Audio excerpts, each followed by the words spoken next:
Le prophète Isaïe est considéré comme l'un des plus grands hommes de Dieu ayant jamais marché sur cette terre.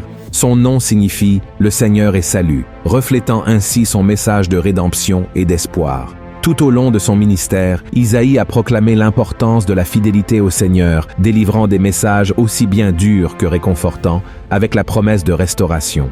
Un autre thème récurrent dans les prédications d'Isaïe était le Messie. Bien qu'il ait vécu environ 700 ans avant la naissance de Jésus, il a prophétisé en détail sur la venue du Fils de Dieu dans le monde. De plus, le prophète a également parlé de la fin des temps et de la seconde venue de Jésus, lorsqu'il établira un nouveau ciel et une nouvelle terre. Voyons ce qu'Isaïe a dit à propos de ces sujets. « Car, comme les nouveaux cieux, et la nouvelle terre que je vais créer subsisteront devant moi, dit l'Éternel. Ainsi subsisteront votre postérité et votre nom. À chaque nouvelle lune et à chaque sabbat, toute chair viendra se prosterner devant moi, dit l'Éternel. » Et c'est précisément sur ces révélations de Dieu à travers le prophète Isaïe que je souhaite discuter avec vous aujourd'hui. Le livre d'Isaïe contient 66 chapitres remplis de prophéties et d'avertissements qui sont pertinents pour notre époque. Avant de poursuivre, je vous invite à vous abonner à ma chaîne. Il vous suffit de cliquer sur le bouton d'abonnement sous la vidéo et à côté, vous trouverez l'icône d'une cloche. Il est important d'activer cette cloche pour recevoir toutes les notifications chaque fois que je publie une nouvelle vidéo. Chaque jour, je partage des messages, des prières et du contenu pour renforcer votre cheminement avec Dieu. Venez participer à cette aventure avec moi, d'accord? Allons-y. Le premier avertissement d'Isaïe est que les impies seront enveloppés par les ténèbres. Lisons ce qui est écrit dans les premiers versets du chapitre 60 d'Isaïe.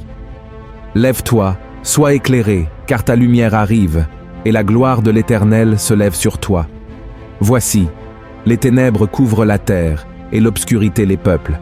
Mais sur toi l'Éternel se lève, sur toi sa gloire apparaît. » Dans ce chapitre entier, Dieu révèle aux prophètes la grandeur et la gloire de Jérusalem céleste, ainsi que le triomphe de l'Église. La vision d'Isaïe est très similaire à celle que l'apôtre Jean a eue dans l'Apocalypse 21 et 22, même si de nombreux siècles séparent ces révélations. Cela confirme la véracité et la cohérence de la parole de Dieu. Dans cette réalité céleste, il y aura une paix éternelle, où toute douleur, gémissement et larmes seront consolés. Les horreurs du passé ne les affligeront plus, car tout le règne appartiendra au Seigneur. Et c'est vraiment merveilleux, chers frères et sœurs. La grandeur de cette réalité est difficile à comprendre, mais il est important de noter qu'il y a des passages de ce passage qui indiquent que la situation sera différente pour ceux qui choisissent de persévérer dans le péché sans se repentir de leurs œuvres. Isaïe décrit que les ténèbres les envelopperont, car le soleil et la lune n'existeront plus, et la lumière qui éclairera les enfants de Dieu viendra directement du Saint-Esprit. Nous ne savons ni le jour ni l'heure du retour de Jésus. C'est pourquoi nous devons être toujours prêts, faisant la volonté du Père, combattant le péché et résistant aux tentations du diable. Car tôt ou tard, les trompettes retentiront, et ceux qui ne seront pas aux côtés de Christ seront enveloppés par les ténèbres, comme cela s'est produit avec les Égyptiens lors des 10 plaies d'Égypte. Voyons ce que la Bible dit à propos de cette réalité future. L'Éternel dit à Moïse, « Étends ta main vers le ciel, et qu'il y ait des ténèbres sur le pays d'Égypte, et que l'on puisse les toucher. » Moïse étendit sa main vers le ciel, et il y eut d'épaisses ténèbres dans tout le pays d'Égypte, pendant 3 jours. On ne se voyait pas les uns les autres, et personne ne se leva de sa place pendant 3 jours. Mais il y avait de la lumière dans les lieux où habitaient tous les enfants d'Israël. Quand les ténèbres sont tombées sur l'Égypte pendant ces 3 jours, tout s'est figé. Aucun Égyptien n'a pu accomplir quoi que ce soit, car l'obscurité a totalement dominé. C'était une conséquence de la désobéissance et de l'entêtement du peuple égyptien. Cependant, à la fin des temps, selon les paroles du prophète Isaïe, les ténèbres seront encore plus intenses et durables. Cependant, il est important de souligner que Dieu est et restera toujours la lumière de ceux qui l'aiment. Ceux qui choisissent de rejeter Dieu vivront éternellement dans les ténèbres. Le deuxième avertissement d'Isaïe est que ceux qui ne discernent pas entre le bien et le mal paieront un prix élevé pour leur choix. Maintenant, allons au chapitre 5 du livre d'Isaïe, où il nous avertit que ceux qui ne peuvent pas distinguer entre le bien et le mal et qui se considèrent sages à leurs propres yeux n'échapperont pas au jugement de Dieu. Ainsi parle la parole du Seigneur. Malheur à ceux qui appellent le mal bien et le bien mal, qui changent les ténèbres en lumière et la lumière en ténèbres, qui changent l'amertume en douceur et la douceur en amertume. Malheur à ceux qui sont sages à leurs yeux et qui se croient intelligents. Bien souvent, lorsque nous pensons à la bataille spirituelle, nous imaginons des anges combattant contre des démons. Bien que cela puisse arriver, la plupart des batailles spirituelles se déroulent dans notre vie quotidienne. Elles se présentent à nous lorsque nous sommes confrontés à des choix entre le bien et le mal, le juste et l'injuste, et ces décisions peuvent avoir un impact significatif sur notre vie. C'est pourquoi Jésus a dit ce qui suit. Entrez par la porte étroite, car large est la porte, spacieux est le chemin qui mène à la perdition, et il y en a beaucoup qui entrent par là. Mais étroite est la porte, resserrez le chemin qui mène à la vie, et il y en a peu qui les trouvent. C'est précisément cette lutte entre le bien et le mal que notre société a récemment affrontée. Nous devons réfléchir à savoir si nous serons fidèles dans notre mariage, si nous traiterons notre conjoint avec amour et respect. Nous devons décider si nous agirons avec honnêteté dans notre travail ou si nous chercherons des profits malhonnêtes. Nous devons choisir si nous serons du côté de ceux qui recherchent la vérité ou si nous nous unirons aux corrompus en quête de bénéfices personnels. Le pire de tout, c'est lorsque nous choisissons le mauvais côté et que nous essayons encore de justifier nos décisions en disant « il n'y a rien de mal à cela ». C'est être sage à ses propres yeux et ignorer ce que la parole de Dieu définit comme bien et mal, agissant selon les désirs de notre cœur. Cependant, la Bible nous enseigne que le cœur de l'homme est trompeur et corrompu. Avant de prendre toute décision, nous devons consulter Dieu et choisir toujours la voie du bien.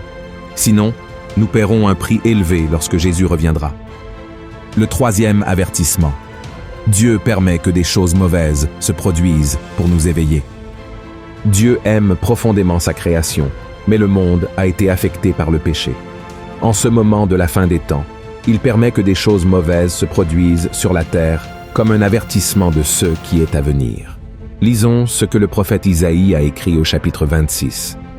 « Mon âme te désire pendant la nuit, et mon esprit te cherche au-dedans de moi.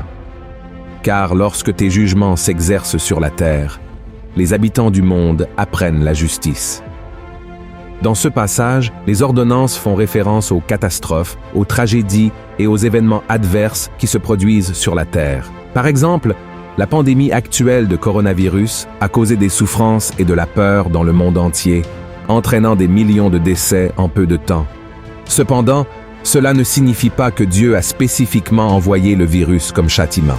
Il a permis que cela se produise pour que nous reconnaissions notre dépendance de sa puissance et de sa miséricorde, et pour chercher son salut avant que des choses encore plus terribles ne se produisent. Dans le livre de l'Apocalypse, l'apôtre Jean décrit la vision des 7 coupes de la colère de Dieu qui seront versées sur les partisans de l'Antéchrist après le son de la 7e trompette.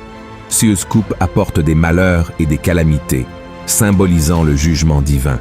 Le but d'Isaïe en nous avertissant de ces événements est de nous exhorter à remettre nos vies à Jésus et à vivre selon sa parole, afin que nous puissions trouver sécurité et salut au milieu des temps difficiles. Amen. Le 4e avertissement. Dieu est bon, mais il est aussi juste. Qui n'a jamais entendu au moins une fois dans sa vie cette phrase « Dieu est bon tout le temps ». Et c'est vrai, le Seigneur est tellement bon qu'il a donné la vie de son propre Fils pour que nous puissions être libérés du péché et nous réconcilier avec lui par le sang de Christ. Mais il ne sera pas bon avec tout le monde à la fin des temps. Dans Isaïe 24, le prophète a dit « La terre est déchirée, la terre se brise, la terre chancelle. La terre chancelle comme un homme ivre, elle vacille comme une cabane. Son péché pèse sur elle, elle tombe et ne se relève plus. En ce temps-là, l'Éternel châtiera dans le ciel l'armée d'en haut, et sur la terre, les rois de la terre. Ils seront assemblés captifs dans une prison. Ils seront enfermés dans des cachots, et, après un grand nombre de jours, ils seront châtiés. Comme nous pouvons le voir dans le 3e avertissement, ceux qui ont choisi de servir le diable plutôt que de servir Jésus seront punis par les jugements qui accompagneront les 7 coupes. Et tout cela ne se produira pas parce que Dieu est mauvais, mais parce que Christ est saint et qu'il ne peut pas vivre au milieu du péché. Dans le chapitre 13, le prophète Isaïe nous met en garde. « Voici, le jour de l'Éternel arrive, jour cruel, jour de colère et d'ardente fureur, qui réduira la terre en solitude et en exterminera les pécheurs. Car les étoiles des cieux et leurs astres ne feront plus briller leur lumière, le soleil s'obscurcira dès son lever, et la lune ne fera plus luire sa clarté. Je punirai le monde pour sa malice, et les méchants pour leurs iniquités. Je ferai cesser l'orgueil des hautains, et j'abattrai l'arrogance des tyrans. » Alors, si vous ne voulez pas faire partie de ce groupe de personnes qui seront condamnées à l'enfer, croyez en la mort et la résurrection de Jésus et vivez selon ces enseignements. Acceptez cet amour si grand de Dieu pour vous, car dans l'éternité avec lui, il n'y aura plus de douleur ni de souffrance. Amen. Et le 5e avertissement est « Cherchez le Seigneur pendant qu'il est temps. Qui peut nous garantir que demain nous nous réveillerons en vie? La Bible dit que notre vie est comme un souffle, et que nos jours sont comme une ombre passagère. C'est pourquoi le prophète Isaïe nous a avertis que nous devrions remettre notre vie au Seigneur dès que possible, car nous ne savons pas si nous aurons une autre opportunité demain. Voyez ce qu'il a dit au chapitre 55. « Cherchez l'Éternel pendant qu'il se trouve. Invoquez-le tandis qu'il est prêt. Que le méchant abandonne sa voie, et l'homme d'iniquité ses pensées. Qu'il retourne à l'Éternel, qui aura pitié de lui, à notre Dieu, qui ne se lasse pas de pardonner. Peu importe les erreurs que vous avez commises dans le passé, Dieu n'est pas préoccupé par cela. Ce qu'il veut, c'est que vous vous repentiez de vos péchés et que vous lui remettiez votre vie dès maintenant. Et pour cela, vous devez franchir 3 étapes importantes que je vais vous montrer maintenant. La première étape est de confesser vos péchés à Dieu. La Bible dit « Si nous confessons nos péchés, il est fidèle et juste pour nous les pardonner et pour nous purifier de toute iniquité. » Comme nous pouvons le voir, le pardon de Dieu est une promesse pour nous tous. Cependant, la décision de recevoir ce pardon et de se repentir des péchés nous appartient à chacun. Donc, mon frère, confessez vos péchés au Seigneur et croyez que vous avez déjà été pardonné. La deuxième étape est de choisir de marcher dans la lumière. Dans la Bible, il est écrit « La nouvelle que nous avons apprise de lui et que nous vous annonçons, c'est que Dieu est lumière et qu'il n'y a point en lui de ténèbres. Si nous disons que nous sommes en communion avec lui et que nous marchions dans les ténèbres, nous mentons et nous ne pratiquons pas la vérité. Mais si nous marchons dans la lumière, comme il est lui-même dans la lumière, nous sommes mutuellement en communion et le sang de Jésus son Fils nous purifie de tout péché. » Marcher dans la lumière signifie abandonner la vie de péché et permettre à Jésus de transformer notre esprit et notre cœur. Lorsque nous faisons cela, nous lui accordons la liberté de nous transformer quotidiennement et trouvons la force de vaincre le péché. La troisième étape est de ne plus se blâmer après avoir confessé vos péchés à Christ. Il vous a déjà pardonné et nous ne devrions pas nous accabler. L'ennemi fera tout pour accuser et dire que nous sommes trop pécheurs pour être pardonnés par Dieu. Même si nous nous sentons sales et indignes des bénédictions du Seigneur, nous devons prendre possession du pardon par la foi. Amen. Par conséquent, frères et sœurs, nous devons comprendre que Jésus est sur le point de revenir et le prophète Isaïe a été utilisé par Dieu pour nous donner des avertissements importants sur ce qu'il faut faire et ne pas faire de nos jours. Christ a payé un prix élevé pour nos vies et nous ne pouvons pas gaspiller cette opportunité d'être sauvés, comme nous l'avons vu. Les derniers jours seront terribles et vous n'avez pas besoin de souffrir avec les impies, mais pour cela, vous devez répondre à l'appel que Dieu vous fait aujourd'hui. Amen. Si vous avez aimé ce message, je vous demande de le partager dans les groupes WhatsApp et sur Facebook. Propageons le message de l'Évangile et suivez-moi ici, car chaque jour, je vais vous aider dans votre marche avec Dieu. Je vous attends dans la prochaine vidéo. Que Dieu vous bénisse.